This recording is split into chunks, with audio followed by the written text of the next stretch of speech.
Josh, thanks for coming. Absolutely. I was totally surprised that you agreed to this because you're such a big celebrity. No, that's not true. I'm underground. So I ran into you because I got done with the gym and I'd been thinking, like I'm putting on a lot of weight and not in a good way. I gained like 20 pounds in the last month. I just let myself go. But I tell myself I'm bulking. I'm in a bulking phase. Very true. But I thought, Good excuse. yeah. I was like, maybe I'll explore creatine. Like I haven't done that since high school. That's continuing your bulking.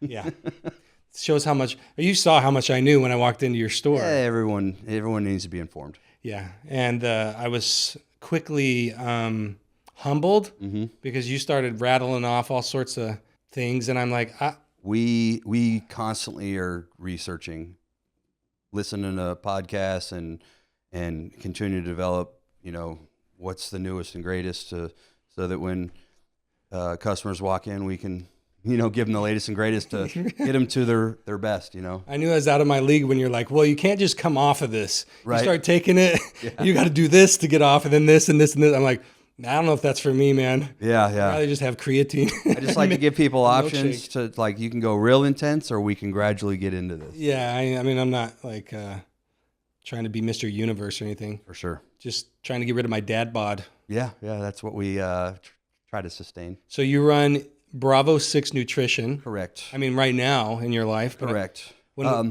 Actual scenario is my wife runs Bravo 6 Nutrition, and she manages it, and she crushes it. She does the majority of the research, and then feeds me with the research that she finds, and we just try to stay in tune with what's the newest and greatest. So. Has she always been into nutrition like that? She has. She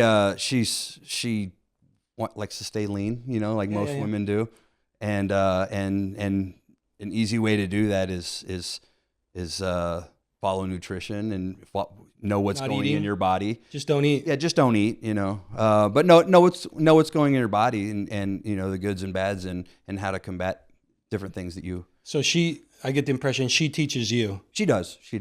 You're like, that's like my wife. She's a reader, so she can read a book like this. And it takes me time. It does. Because, I usually read reading it over and over it's again. in there. Yeah, I get it in there. But she just whizzes through it. So I came to the point in my life where I'm like, just read this book. I want to know about this book. And then she just tells me about it. Then give me the Cliff Notes. Yeah, that sounds like what you're doing with nutrition. But when we were in our conversation, you mentioned something about your bicep ripping off Okay. of its location. And then you told me a story about Bin Laden jumping planes from country to country. I'm like, this guy's either nuts or full of it. Yeah. So I lost my bicep in Pakistan in 2011, and I had to come back to the United States, and I basically found my way to Qatar and got an MRI in Qatar, and then on foot. Air, through air, yeah, through air. This was like 2 days after the raid, and raid on Bin Laden, and so I was not involved in the raid. Let me put that out. I don't want anyone saying SEAL I'm Team the 6. SEAL Team 6. I was involved in some other stuff, but I was not foot in the door for that raid. But you were aware of it. You were part of it. It was a long operation that led to that day. Gotcha.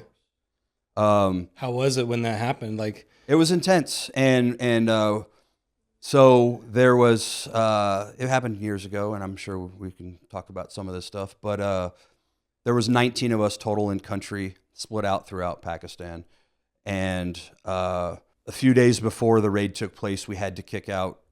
See, as a special forces guy, we don't. In order to give us more time, we hire people for like chefs and maids and that kind of stuff. So we'll get a safe house in a clandestine location, and locals, and then we'll hire locals. So we pay them double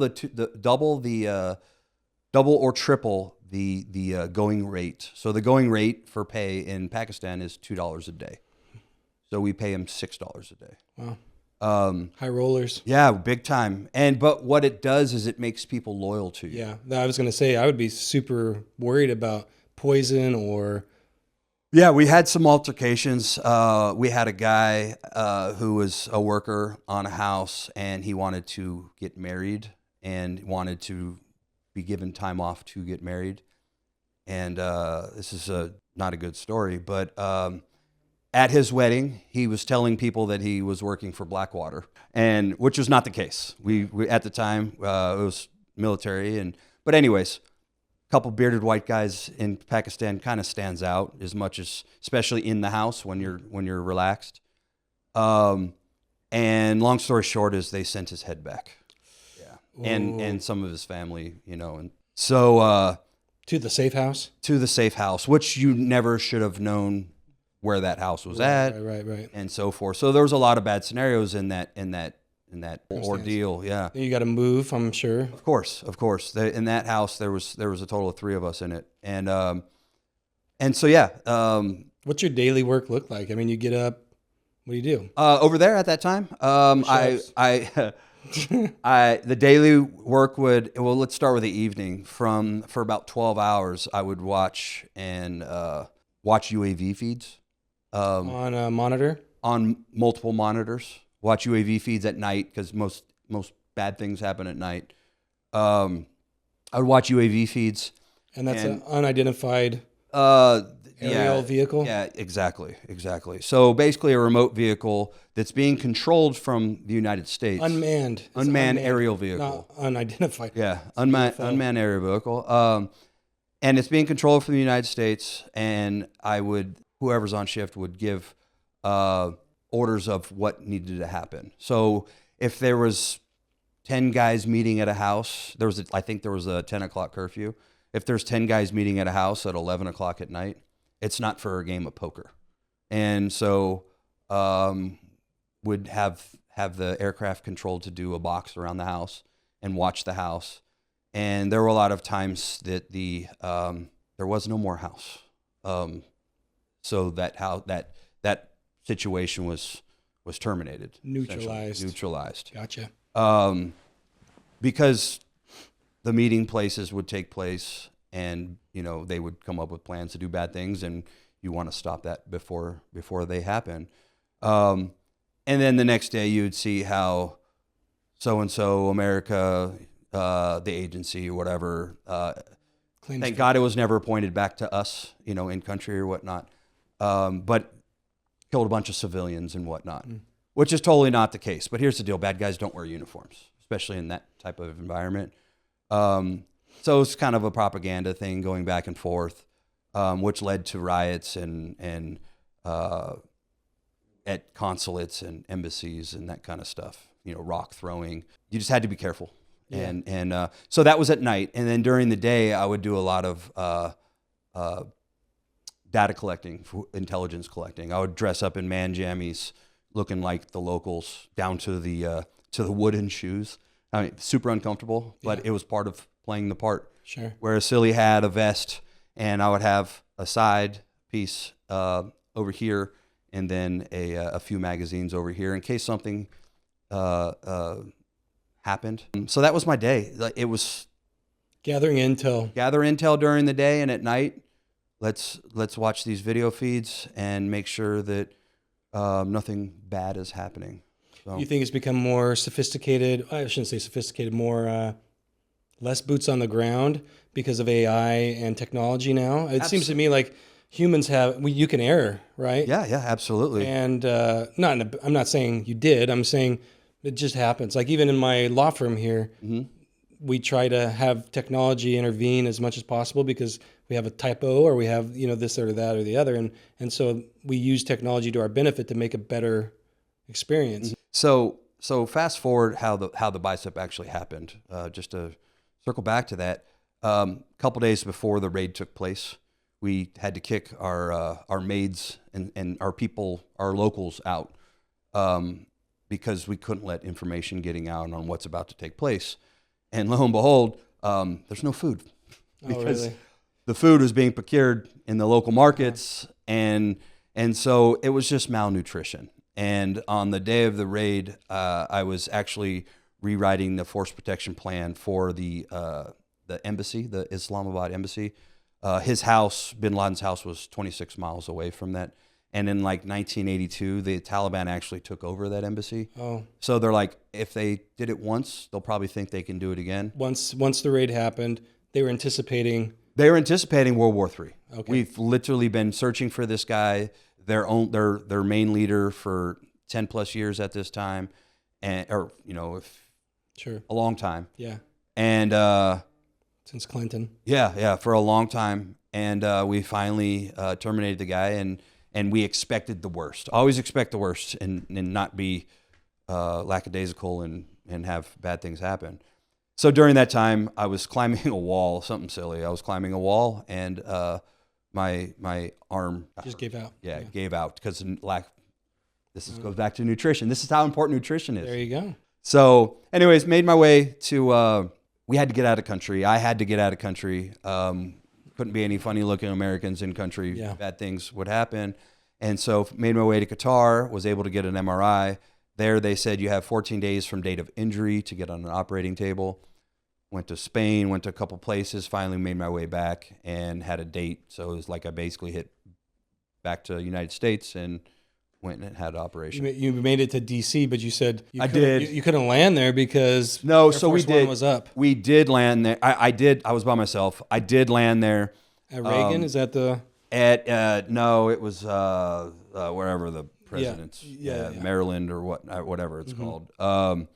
And because Air Force One was ready to roll or on, so to speak, the whole entire airport was shut down, and I wasn't going to wait around and however long that was going to take.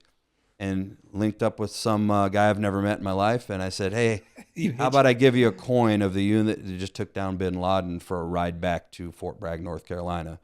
He was going to Florida, and so that Business 95, you take 95 all the way down, and Business 95 is you hit Fort Bragg, and he dropped me off, and he was like so ecstatic that he got this that coin. Yeah, so I was just happy I got a ride. So. Man, I don't know if I would have taken that coin.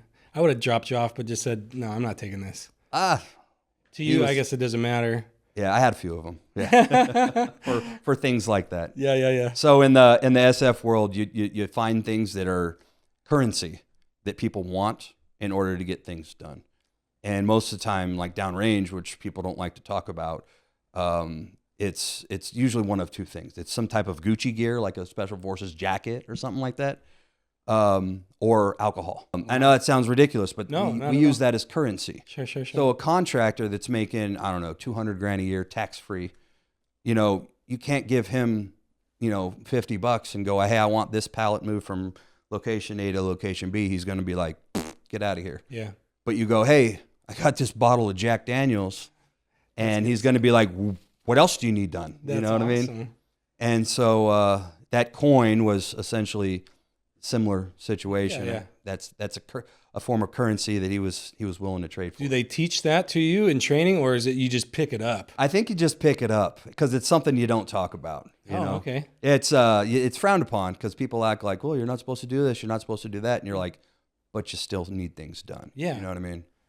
I think it's ingenious. It works in your favor. So you're a SEAL. No, I'm definitely not a SEAL. You're not a SEAL. I'm not a SEAL. I was at this time. I was working as a Green Beret, at Special Forces in the Army. Yeah, I'm not a SEAL. Never been a SEAL. So what's Green Beret compared to a SEAL? I mean, that's the same, not the same, but on the same level, just in the Army, correct? I'm going to say stuff that's going to fire people up. Okay. All right. So let's have it. I want to hear it. Let's do it. So SEALs are equivalent to like Rangers, right? Or somewhere Army like Rangers. Okay. Army Rangers.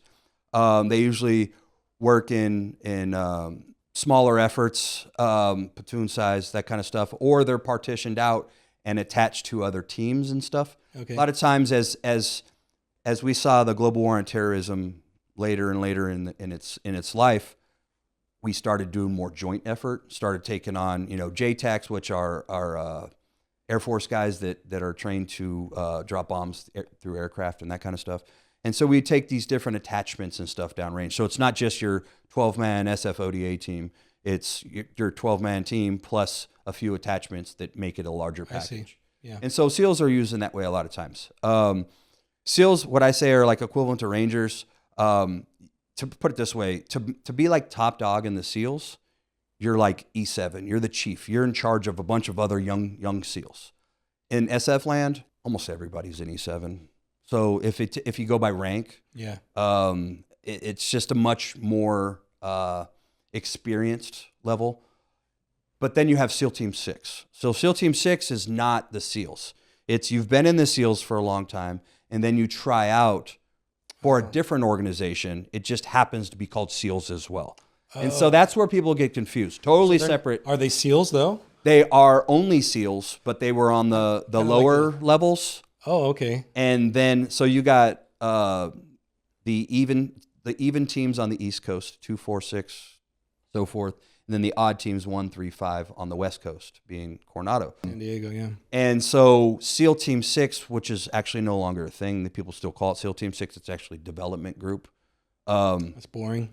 That's boring. Dev group is a little more sexy. That's but Still, but that's good. they but the top-notch unit is Delta Force. Hands down. Out of all the forces. Out of all the forces, you could actually be from any part of the United States military and try out for Delta Force, or be asked to try out for Delta Force. So what does Delta Force do? We don't talk about it? No, Delta Force is more hostage rescue, direct action, strategically taking out targets. Where Green Berets is, we do that as well. But Green Berets is more jack of all trades, master of none. So that's what my impression. I don't know if it's from the movies or whatever, but I get the impression like Green Berets they're everywhere. They can do anything, and the SEALs are more, I don't know, water based. But yeah, at the same time, and that's the intention for them. And I think as we evolve with this new administration and stuff, I think hopefully they'll be getting back to that, and giving different special operations units different designations. Like your SEALs, guess what? Your water. Okay. You know, like because you advocate for that. 100%. Why is that? Because get real good at something. Oh, I see. Get really good at something, and then when there needs to be a call to have someone do something, pick the unit that's really good at it. Yeah. We have a lot of water in this world. There's a lot of things that happen. Africa is a very hot continent as far as terrorism, that kind of stuff. It's surrounded by water. Yeah. There's pirates. There's all kinds of stuff. Sharks. There's sharks. Yeah. But special forces traditionally we're a force multiplier. And what that means is we go into foreign countries and train their indigenous forces to possibly take over their country or assist in their country in other fashions. And so a couple Green Berets will teach a larger force in their country to essentially be self-sustainable in the future. I know that's our effort. I mean, well, that has been the mantra of the Iraq War, is to build the base to defeat the Taliban and these terrorist organizations. I don't know if I have a lot of faith in that. It was a rough upbringing, so to speak. I was involved in Ramadi, the initial push to take Ramadi, which is in Iraq, and at the time it was the largest operation run in Iraq, and this was 04. Okay. Excuse me, 05. It was in 2005. And we were pulling eyes on one side of the river. This is before SF. I was in long-range reconnaissance. So I was pulling eyes on, basically reconnaissance, and then reporting back what you're seeing, you know, whether it's snap pictures or live video feed or just reporting back. And what we saw was what you don't see in Iraq, which is Suburbans, American-made Suburbans. And I saw nothing but Suburbans for like hours with like luggage on top of their Suburbans. Like what was happening was they were just getting out of town. And you're like, what the heck is going on here? Like, first of all, I've never seen Suburbans, you know? It's not something very common. It goes back to working with the locals, working with the Iraqis. And the Iraqis, their military force, they live there, their family lives there, so they would, you know, that little word would travel and they tell them, hey, they're coming on this date, blah, blah, blah.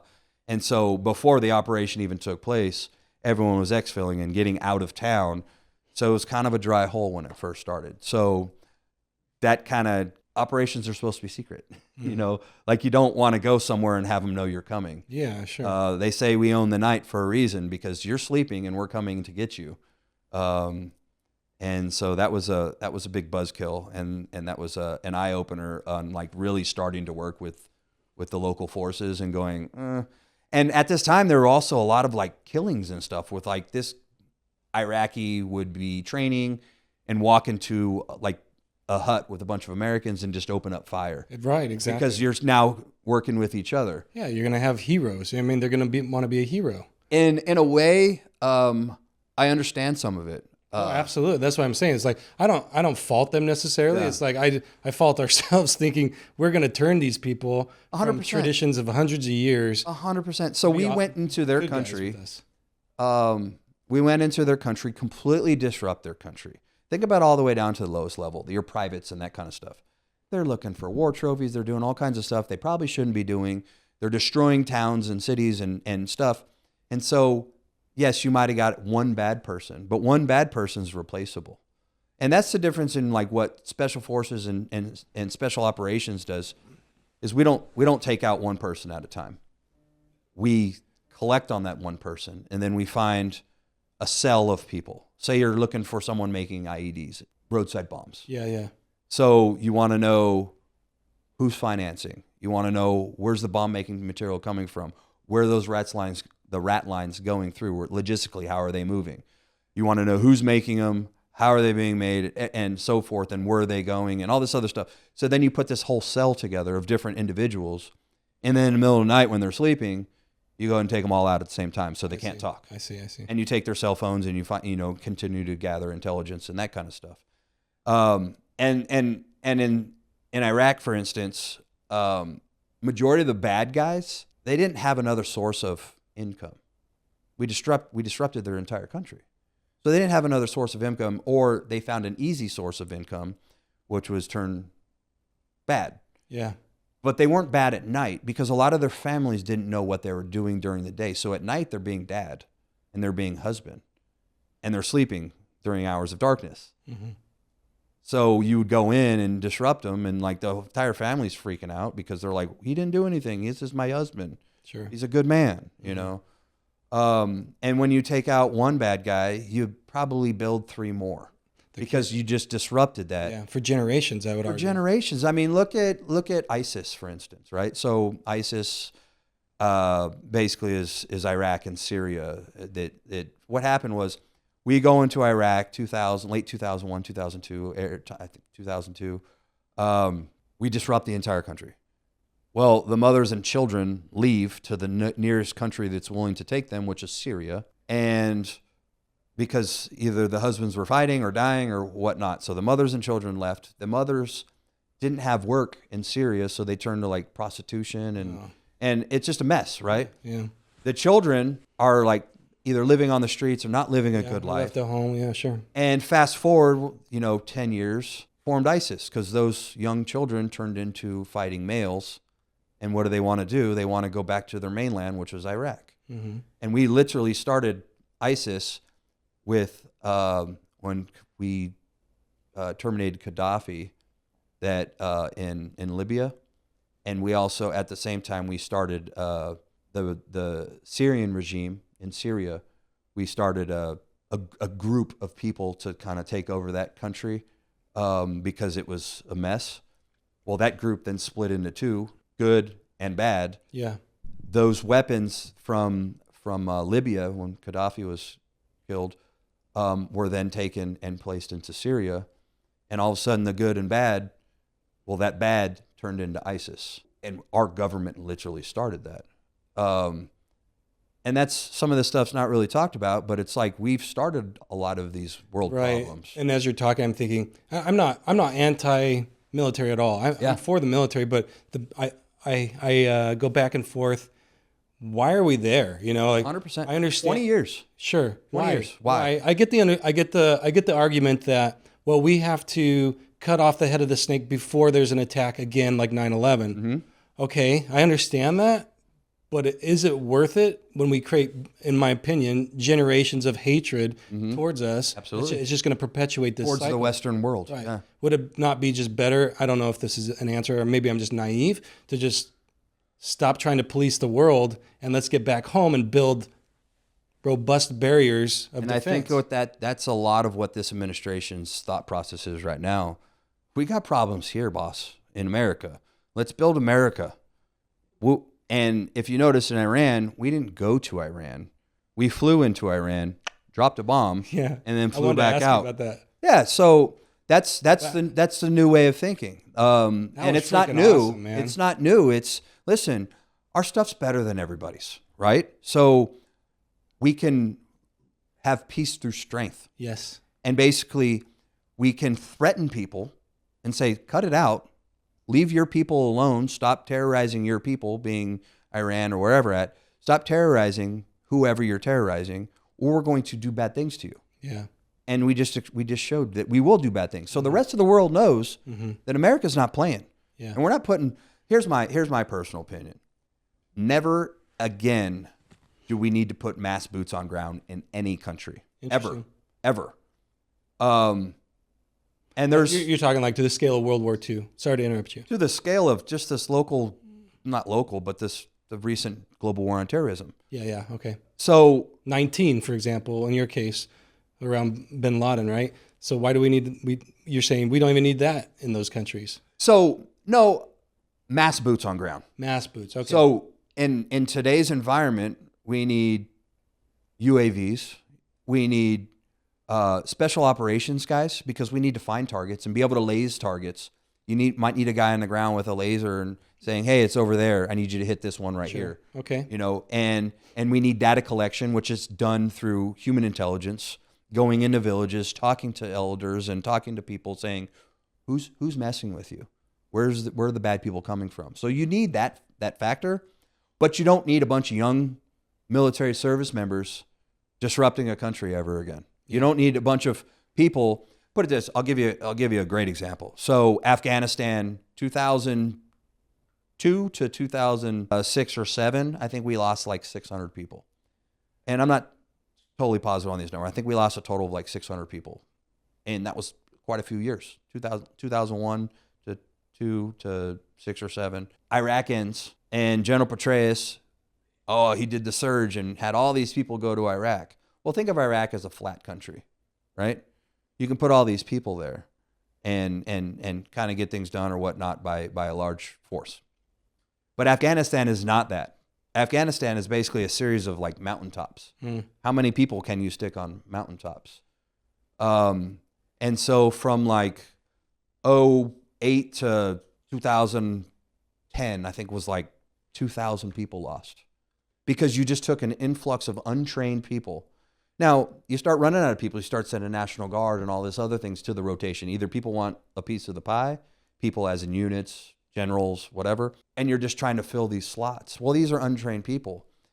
The reason we didn't hardly lose anybody in the first few years is because we were doing clandestine operations and building intelligence, not just destroying.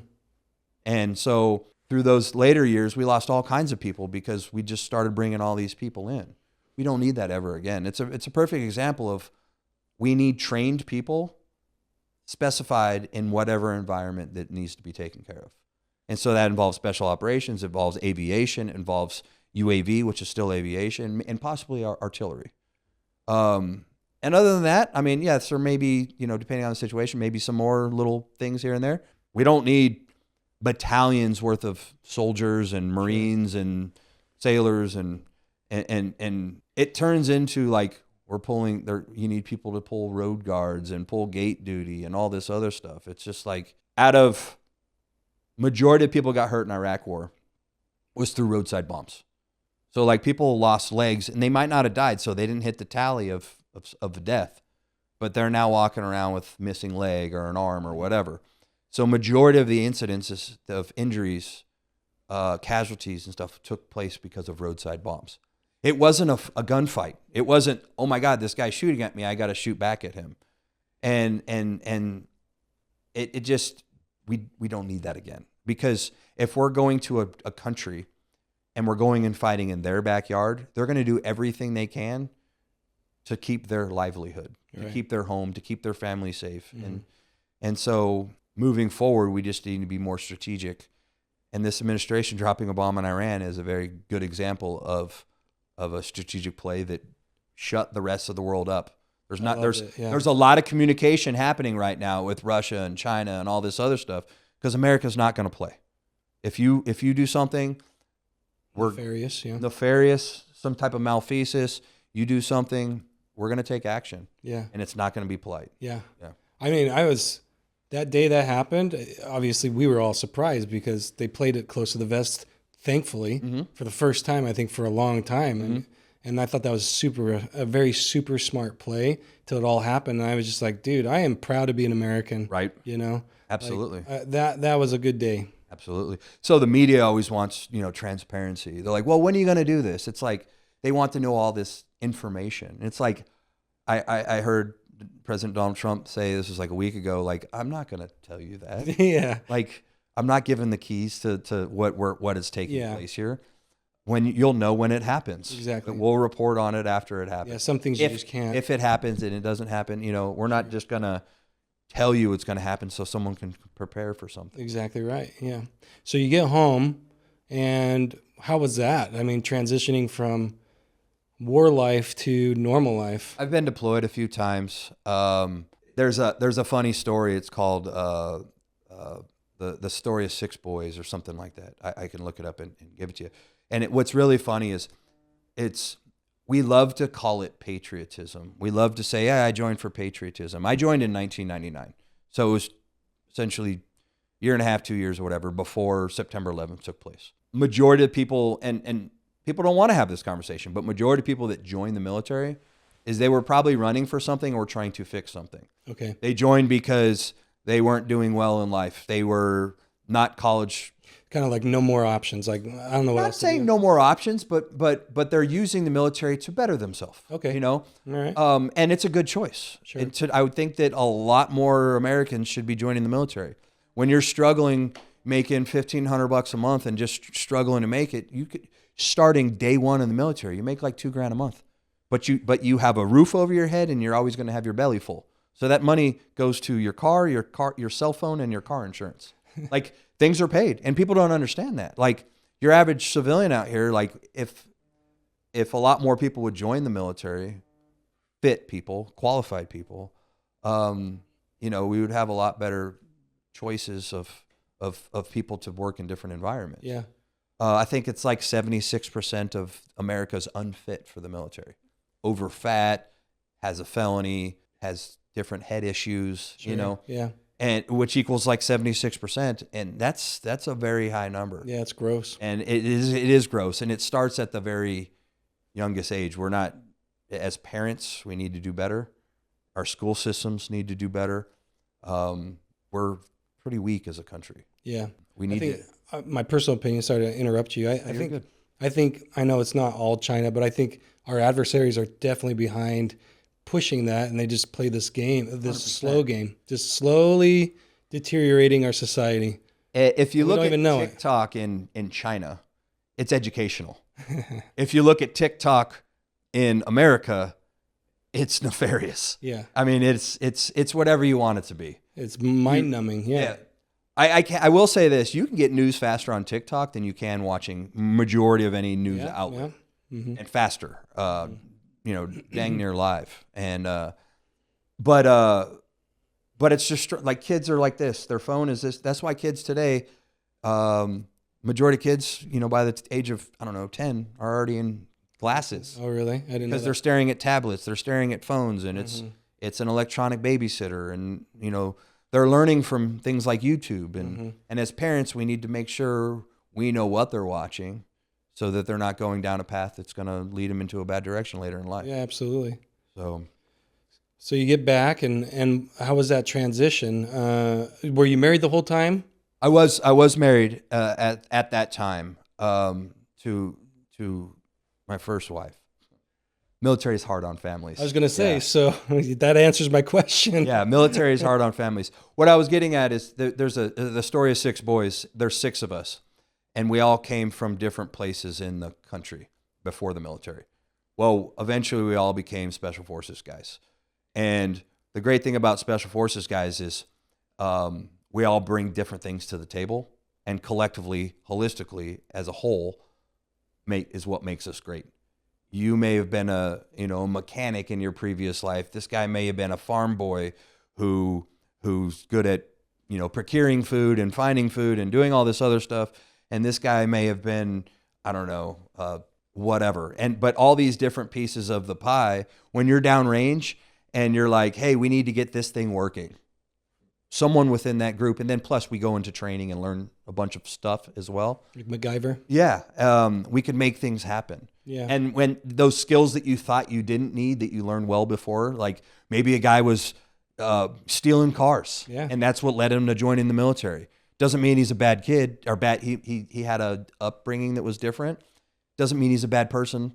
But you're in a country and you're like, hey, we need to get out of here. Let's go get a car. And he's like, I got you. Yeah. But we're a bunch of hooligans. We're a bunch of hooligans. And the story of Six Boys kind of explains that. And it says we all came from different places. And when we get back from Pakistan or back from Afghanistan, Iraq, or wherever we're at, a lot of my friends did a lot of stuff in South America. It's about brotherhood. Yeah. And the reason we do this type of stuff is because of the people on our left and right. Do we do it for God and country? I wondered about that. You can say that, but as you start building this team mentality and this brotherhood with individuals, out of those 6 guys that I'm talking about, none of us actually were on the same team. We all were in different places in the military over time. Yeah. But when we came back stateside, we hung out. We did great things. We'd have family over. We'd do all this other stuff. Really what we did was we went to bars and we rode our Harleys. And that's a lot of what the story is about, is we would go on these deployments and put in for these extra deployments. So we would have extra money for extra parts on our Harleys. That's funny. And that's what's kind of funny about it. It's not necessarily about God and country. It was about brotherhood. Yeah. And it teaches you a lot. And that's from the time you're young, 18, 19, 20, until 40 years old. I'm 46 now, but I've been out for a few years. I retired in 2016. I did 17. I got out early medically. Wow. Mm-hmm. And but you build those relationships, and you if you get the call at 2:00 in the morning, and a certain person calls you, you need me to grab a shovel? Well, you don't ask, you just go. Yeah. Those are bonds that are forged in adversity. Absolutely. And we did it for each other. We did it for our left and right, and we would make sure that everybody was as safe as we could be. I watch movies like Private Ryan, the opening scene when they start storming the beach and they start rolling down that boat's hole, the ramp, and they just people just get mown down, and I'm like, why? What was the purpose of that? Not only that, it's like, why? I wouldn't be there. Like, I'd be, see ya. And that's what I'm talking about. We don't need to have boots on ground. Yeah. What did that solve? Right. I think, especially in today's environment, we have a lot more technology. Marine Corps, like, your purpose is to go hit a beach. Like, that's literally your purpose. China and beach. and we're not doing a lot of beach landings anymore. Right. So, like, we kind of need to morph into something different and find out what is best advantageous for our service, our military. And it to me, it's not putting boots on ground and saying, like, we're going to defend this country. We're going to send a couple people in with a bunch of technology, and we're going to destroy whatever it needs, or we're going to data collect. I mean, data collection goes a lot farther than destroying something, because dead people don't talk. And the psyche of giving the ultimate sacrifice of your life, like you said, God or country. And I don't know. It's like, I don't know if I love my country, but do I love my country enough to sacrifice my life? But I don't think, and this is just me from a outsider's perspective.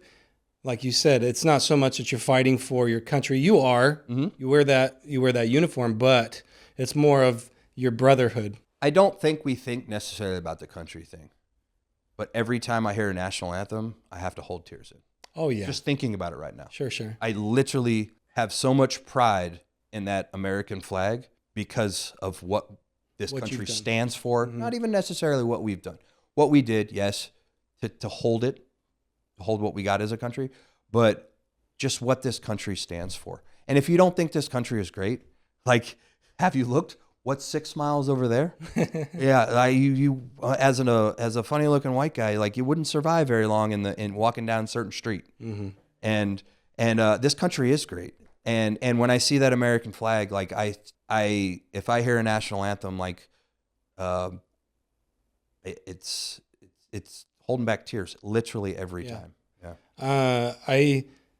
I wonder if you get frustrated 100%. from time to time 100%. when I guess you're in politics now, right? You're part of the Republican Party here locally. And so when you see things in the country just going bizarre or contrary to what your morals or your values, let's say, I'm sure you're frustrated. You Absolutely. I did so much, Well, and now you're just smearing it. Afghanistan, we pulled out after 20 years, and we left everything there for them nasty. to have and all this other stuff. It's like, what did we do this for?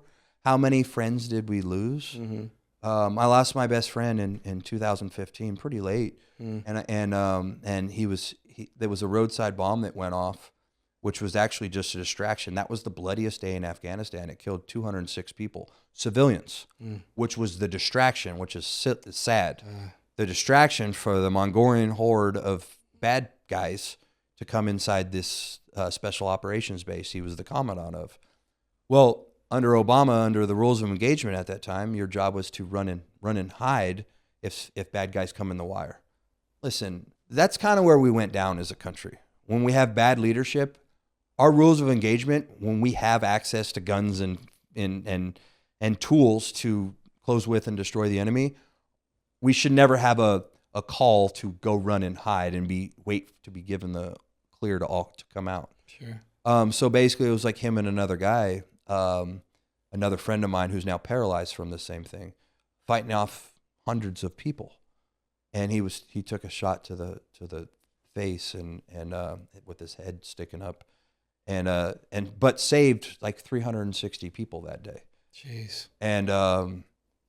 And that was pretty much my last straw with the military. I got out shortly after.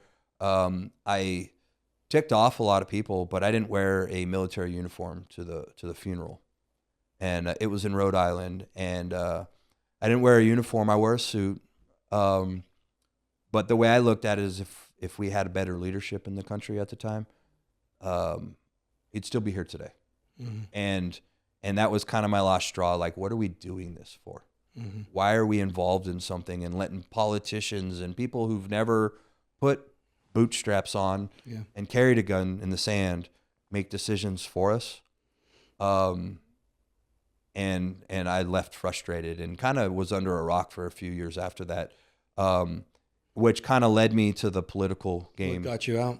Well, I got out medically. No, what got you out from under that rock? Oh, it's personally. I wasn't like deeply under a rock. I just kind of disengaged from a lot of close friends and stuff. I was just frustrated. And that transformation from active duty to civilian life is difficult. It is very difficult because you don't know. No one has a plan when they get out. They go, okay, what should I do? What can I do? What should I do? What looks the next avenue? So at first I, went to be a federal air marshal. I had that job lined up before I got out. It sounded great. I did it for about 5 months, and I was like, absolutely not. Why? This is terrible. Why? You're staring at your watch all the time. What do you do when you get on an airplane? Unless you have your computer and you're working. If you're not working, so you're on vacation, what do? You just watch the screen in front of you? And probably go to sleep. Yeah. Yeah, which is the only thing, like one of the main things that you're not allowed to do. So your Exactly. entire plane is passed out, and you're like sticking needles in your eyes to stay awake. Uh-huh. Now, mind you, you're flying to foreign countries and you are, long okay. flights and all this stuff. And it was just, and then you get to the hotel and you're trying to find a hotel gym to work out at, which are not very good. And foreign, yeah. Sure. Yeah. And then you're trying to get some food in your belly. You go to sleep and you end up staring at your watch all night, trying to do math on your fingers about what time zone you're in, what time you got to wake up because you got to do it all over again the next day. Oh yeah, no. And it was just not a line of work that Was it good pay though? at the time. Yeah, it was above six figures starting, which was good. Mm-hmm. It's a lot more now. My buddy who's still in, he's like cut off at like, I don't know, like 194,000 a year, and like he tries to work as little as possible because he can't make any more than that. Mm-hmm. So the money's good, but it just wasn't a line of work that I wanted to do. And so what I was getting at is that transition is difficult. You're trying to find, when you're in the military, you can create a path, but ultimately, like, you're still in the military. You always got a paycheck coming in. You always know kind of what's in front of you. If you're trying out for something, I tried out for a lot. I mean, I went to a bunch of selections, whether it was, selection to get into Ranger School, selection to get into long range reconnaissance or Delta Force or Special Forces. Like, you're creating a path that of, hey, you look to your left and right and go, maybe there's a place that's more professional, more like-minded like me. And then you get to that place and you stay there for a few years and go, maybe I should move, without, it's not that you didn't like, you're just trying to, better. What I looked at when I was in the military, you wanted to be the best. Yeah. You wanted to make sure that you're surrounded by the best, not necessarily you being the best, but at the same time, you didn't want the people you're surrounded by, you don't want to let them down. Mm-hmm. But you want to be surrounded by the best, and you want to do the best missions. That's why I joined. People have other services. They want to be a mechanic, and they want to be cool. That's good. We have needs for that. Mm-hmm. Me personally, if I go dive into something, I want to continue to take it to levels to see where it can go. Mm-hmm. And so that transition was difficult, and I eventually realized that I thought for years I didn't need college. Found out very quickly that whether you were with the best outfit in the military or the lowest outfit in the military, civilian world looks at you the same. They essentially look at you like you carried a gun in the sand, and that's your worth. Sure. Not much. Mm-hmm. And so I realized that I quickly ran through my senior year of college. I did 26 credit hours my last semester. I ran through it. I was like, I'm hunkering down. I'm getting this done. But that kind of goes to show you the same mindset with the military was let's get good at this. So I went from undergrad right into grad school and got an MBA, and because I was like, I'm going to need this for business and this and that, and I've used it in different things. When I was in, I came from Atlanta, Georgia. Oh. Because I got a job as a federal air marshal in Atlanta. Yeah. So. It's a big hub. And yeah, it's the busiest airport in this country. And so I was in Atlanta and I went to school, and then I got headhunted for a position out here, which between this gal that I was talking to and that job, those stars kind of aligned. And now she runs a nutrition shop. and I did that job with WTI, with the MCAS, and mm-hmm. I did that for about 5 years and then moved on, and I've done some other stuff, done some consulting, and in the meantime, done a lot of political stuff. But I like to do, I get excited about doing the behind the scenes stuff, trying to put pieces of the puzzle together and then watching it come to fruition.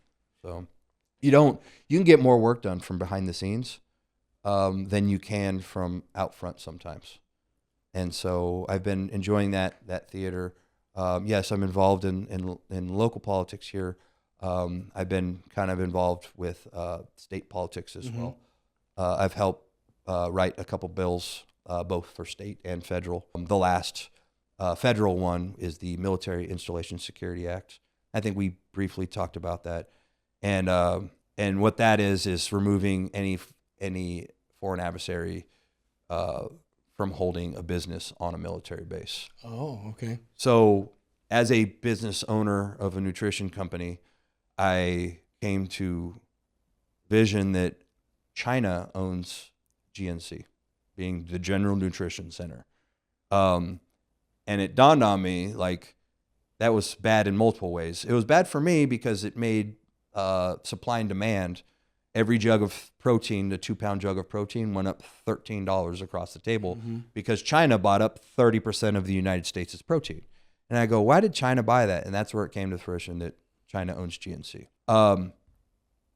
But knowing that GNC is literally located on every military base. Yeah. We have GNC located right here at MCAS. Mm-hmm.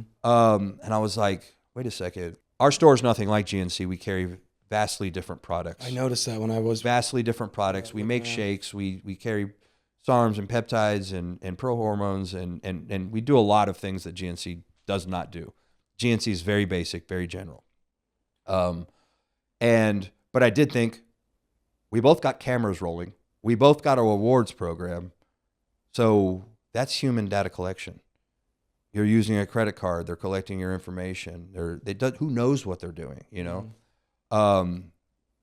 And so I wrote a white paper. And in this white paper, I explained how China owns GNC and China's on every military base. And I presented it to a few U.S. congressmen. And long story short is we were able to, starting in January, we should be able to remove China, Russia, Iran, and North Korea from holding operations on military bases. Well, that's awesome. Congratulations. Which should have been done a long time ago. But nobody's watching, you know. Nobody's watching, but here's the deal. Like, so I in this white paper, I explained like the espionage piece, and I gave an example. I said, take Vincenza, Italy, where there's a military station there, a U.S. military station. I said, say a general walks in every Tuesday, and employee picks up on it, but doesn't think anything of it. He's just sparking conversation, trying to be friendly. He goes, "Hey, sir, I notice you're here every Tuesday," and his response is, without thinking about it, he goes, "Yeah, my daughter gets early out at school, so I got to run quick because grab a quick protein snack because I got to go pick her up at 12 o'clock." Mm-hmm. Well, that just gave date, time, and place for a possible kidnapping. That's bad. Yeah. And so the reason I use that scenario, and I just made that up, but the reason I use that scenario, because the Red Brigade in like 1986 actually went to a general's hotel room when they found out date, time, and place and snatched him in front of his wife from his hotel room in Italy and held him as ransom. Mm. And it could have been, it's never the country, like say China owns it. They would incorporate like some kind of guerrilla force or something from Iran. Or you know, whoever. It's not going to be tied this. To them. So it doesn't look tied to them. But the second part of this problem is, yes, there's the espionage piece, but the second part is like, what's in the product? And I was literally seen as like the devil by a lot of people by presenting this, because they're like, I was even told that I can't talk about that. Oh, wow. Because they said that's an act of war. You're basically saying a country is trying to contaminate our something. Food source, and for nefarious activity. I thought that was common knowledge. So one of the things that helped was back in, let me first say this. I said, what if? What if there was nanotechnology? A Bill Gates thing they found in Pepsi and Coke. So nanotechnology, nanoparticles, it goes through your system and attaches to things like cancer cells and kills cancer cells that are attached to like body organs. Sure. What sounds great on paper, that's killing something that's making your system work better. Well, if it has a designation to kill something, it'd have a designation to kill something. Mm-hmm. So what if it was attacking, say, your kidneys? And over the course of, say, 5 years, 10 years, military service members are dropping out like flies. And no one's pointing the finger at GNC. They're going to point it at one of these lawsuits, you being a lawyer, right? So one of these lawsuits that says, like, you drank the water at such base, call this number for this, lawsuit taking place. And then fast forward in Michigan, I don't know if you heard about this, possibly, 2 scientists through the University of Michigan were carrying pathogens to put in our food supply. No, I didn't hear about right around this same time frame, and I was like, I told you. Like, I'm not making this up. Yeah. And so it's, call it an act of war if you want, but this is a problem. Like, why is China buying up all this farmland around military bases? What is taking place here? Yeah. Why did Katie Hobbs veto a bill that was to eliminate China from having farmland around military? Is she still our governor? She's our sitting governor. Yeah. I haven't, since she was elected, I never heard another word about her or what she's doing. Right. Like, I don't know what she's been doing for the last vetoing years. Is what she's been doing. Yeah. So our great House and our great Senate is coming up with some great ideas Pumping them out, sure. and pumping them out, and anything that makes sense, she's literally vetoing. And you got to question it, like follow the money. Why would you say that it's okay to have China own farmland in Arizona around military bases? In Arizona, let's just start within Arizona. Like, as Americans, we can't go to Mexico and own land. Sure. We can't own property. We can lease property, but we cannot own property. Why is it acceptable for another, especially an adversary, to own something here? You got to question why. And then when I found out about this GNC things, I said, oh, they upped their game. It's not just farmland. They found a way for 700. So what happened was GNC, it's Harbor and Pharmaceuticals is the largest pharmaceutical company in China that owns GNC. So Harbor and Pharmaceuticals bought 40% stake in GNC, which gave them executive privilege to make executive decisions. And over time, they tanked GNC. GNC claimed Chapter 13 bankruptcy, and then they bought them out for $770 million. Wow. To acquire the entire company. Sure. So for less than $1 billion, $1 billion every single day in our government. So China, it's a Chinese state-owned, you can literally, Wikipedia, Chinese state-owned pharmaceutical company. For less than $1 billion, was able to infiltrate every military base. Man, that's smart. Scary. Super smart. It is genius. Yeah. Like it. Very smart. They're not dumb. No, they're not dumb. They have great technology. They have great espionage. I'm not saying we don't. Everything that they're doing, we're doing other things as well. But we do need to remove them from being on like military bases and stuff like that. I think to me, the scariest threat is a bio threat like that. Like I'm just petrified by it. I mean, I take a nuke, at least it's over pretty quickly. Yeah. But I don't want to experience a bio. You just nailed what our future warfare looks like. Yeah. Our future warfare isn't about boots on ground. It's about economy. How could you destroy an economy? If you have, say, weather machines and you can drought a place, that place can no longer feed itself. That place can no longer be self-sustained. Yeah. You don't need boots on ground when you can just push buttons over here and just go, we're not worried about them anymore. The concept came to mind, obviously, with COVID. You know, it's like, yes, we are the greatest power on earth right now, but even the greatest physical person can be weakened by a sickness. And when you're weak, you can be taken out like fish in a barrel. Yep, I agree with you. And so that's my biggest concern is are we putting ourselves in a position where this mass virus or mass something, pathogen, whatever it might be, Look at COVID weakens us, and we don't know the real. We're just too sick. Yeah, absolutely. COVID shut the world down. Why was there a COVID? You know what I mean? Yeah, I always thought it was like there's a lot more. It was an experiment. Like, how fast can we get this around the world? What would that look like? We're still trying to build back from COVID. We're still trying to teach people now to come back to the office, that working at home is not as efficient. You know what I mean? Yeah.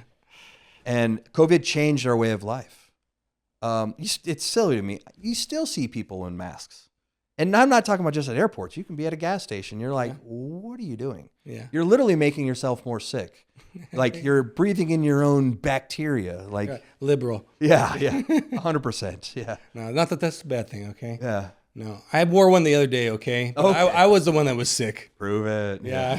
I was the one that was sick, and I had to get something done. I'm like, I'm just going to be nice to everybody else, you know? Absolutely. Or act like I'm trying. Absolutely. But I didn't want to wear it. But everybody made fun of me, and rightfully so. You know, like I'm like, I'll take that. I'll take it. Well, they should. We should be in that. We should be in that. Like, wait a second. Why are you doing that? Yeah. But if you're sick, I totally get it. Thank you. It's for you, not for me. Okay.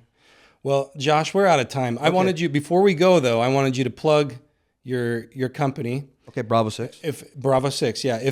If I'm looking for a source to get better, to make my immune system better, or I'm looking to build bulk, lean out is why I went to your stores, because I need to get lean but bulk at the same time. I called it the unicorn. I don't know if that exists. You're like, it does exists. Exist. It does. I got all these things right here. Yeah. So I tell you what, at Bravo 6, it's right next to 4th Avenue Gym in the foothills. be prepared. We have another location in the mix, looking Very at cool. maybe early next year on the opposite side of town. But Bravo 6 right now next to Foothills, we basically have anything you need to gain weight, lose weight, get in shape, get healthy, or a protein shake, which equals a lot of that stuff because you can gain weight, lose weight, all that stuff through protein shakes as well. We have SARMs, peptides, pro hormones, pre-workouts, general health supplies. We have a vast proteins and just a all-around big, and we don't deal with the major companies. We have First Form, which is a big company. Big believers in First Form. They spend a lot of money on research and development. So we do have First Form, but we don't do mainstream. And let me tell you why. I know we got to go. But if you go to the big stores, GNCs and vitamin shops and all that stuff, think about it in reference to cocaine, right? So what do they do with cocaine? To have more cocaine, you cut it. Well, think about it now in the reference to nutrition. If you build something and you're sending it to, say, Walmart, and it's going to 3,200 locations nationwide, well, cocaine, cut it. Protein, cut it. To have more, put baking soda in that. Well, they put fillers and all this other stuff. Oh, okay. Because you're making it in such large containers to mass produce it. And those fillers bloat you. They make you feel icky, they're not good. Is that listed in the nutritional facts? It is. So you want your nutritional facts to be small as possible. Because if there's a long list, it's stay away. So anyways, at our nutrition store, we believe in the products that we have. We take them ourselves. We continue to do research to make sure we're on the top as far as getting the best products. And if you're looking to improve your daily life, whatever direction you want to take it, we have something for you. Is there like a convention you guys go to? You know, like a lot of things have conventions. I tell you what, one fun thing we did the other day, a year ago, we went to First Form and did their annual party. It was like 3-day summer fest.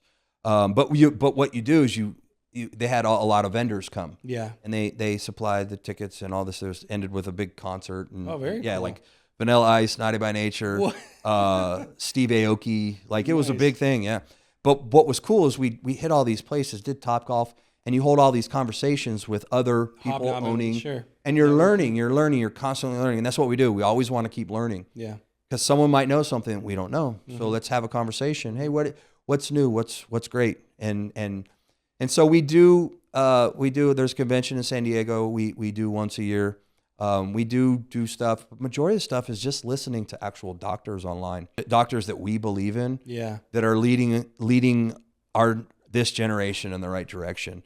And there's different testing you can do, which tests your body, the 10X testing that literally tells you what you're deficient in, so that we can supply that and make you not deficient in that. Is that blood work? Blood work, yeah. I was going to actually ask you that. Yeah, we can talk offline. It's a much larger conversation. You do that at your shop? We don't do it there, but we can lead people in a direction to. So I could bring my blood results to you? No, not to us. It would have to be sent off. Sure, I know. Well, and then you get your blood results back, and then I come back and I say, "Hey, this is what it looks like," or no? No. So it's a whole package deal. So I used AI for that. Yeah, I did. Yeah, no, this is my blood stuff. So now China knows how to kill me with a pathogen. But right. They tell me you need to take this, this, and this. We don't do anything blood related. Maybe in the future, not right now. But we can send you directions, whether in town, because we want to do in town first. Places like Up to Par, fantastic. Yeah, Dr. Smith there, Dr. Joseph Alid, fantastic doctors.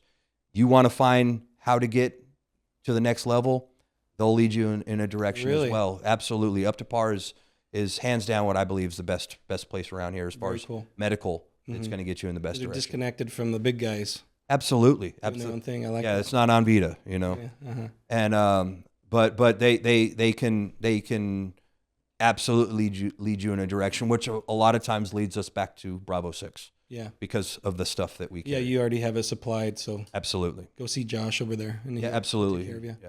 Very cool. It was a pleasure today. Hey man, thanks for coming in, especially on such short notice. I know you're so busy with everything you're doing. So who knows? Yeah. Yeah, maybe we'll have you back on and sounds great. Talk about different things, but I really enjoyed it. All right.